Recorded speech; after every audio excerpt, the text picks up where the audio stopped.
Hai, Assalamualaikum dan selamat sejahtera semua. Pada kali ini kita akan belajar lebih terperinci mengenai pergerakan lokomotor dan juga bukan lokomotor. Pada video sebelum ini, cikgu dah terangkan sedikit mengenai pergerakan lokomotor dan bukan lokomotor.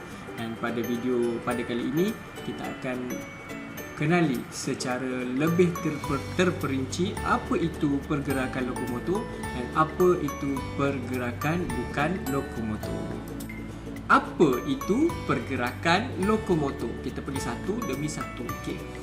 Pergerakan lokomotor ialah pergerakan yang dilakukan dari satu tempat ke satu tempat yang lain, dari satu titik ke satu titik yang lain.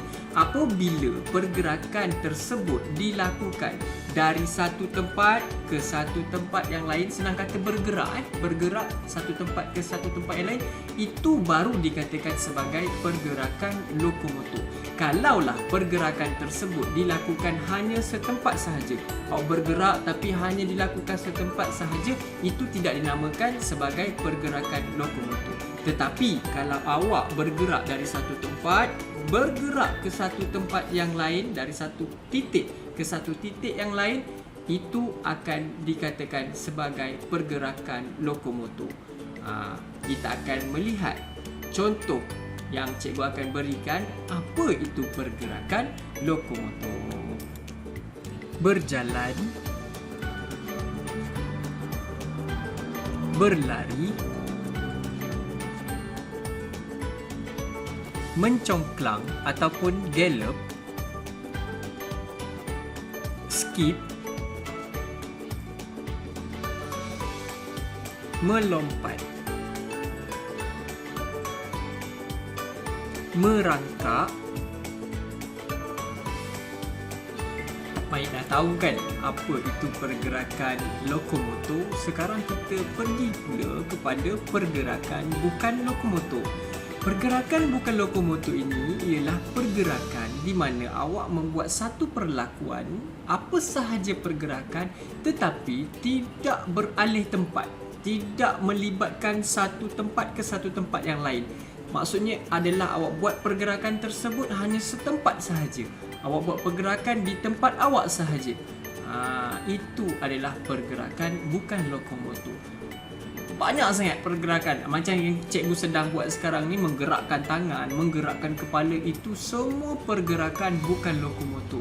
Jadi apabila ia tidak melibatkan pergerakan dari satu tempat ke satu tempat yang lain, apabila awak berada di satu titik sahaja, itu yang dikatakan sebagai dengan pergerakan bukan lokomotor.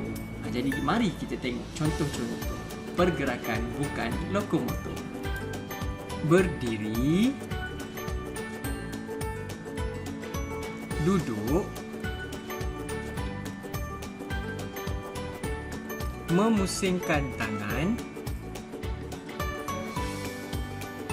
membongkok. Dah tahu kan sekarang apa itu pergerakan lokomotor dan juga bukan lokomotor. Jadi apa yang cikgu berikan itu adalah hanya sedikit contoh sahaja. Dan cikgu harap awak akan cari sendiri.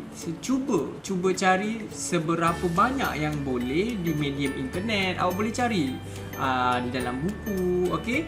Itu tugasan awak untuk mencari seberapa banyak lagi, senaraikan seberapa banyak pergerakan lokomotor dan juga bukan lokomotor. Awak cari sahaja, itu tugasan yang pertama. Dan yang kedua, cikgu nak awak rakamkan, rakamkan 3 pergerakan bukan lokomotor dan juga 3 pergerakan lokomotor dan hantarkan di dalam grup kita.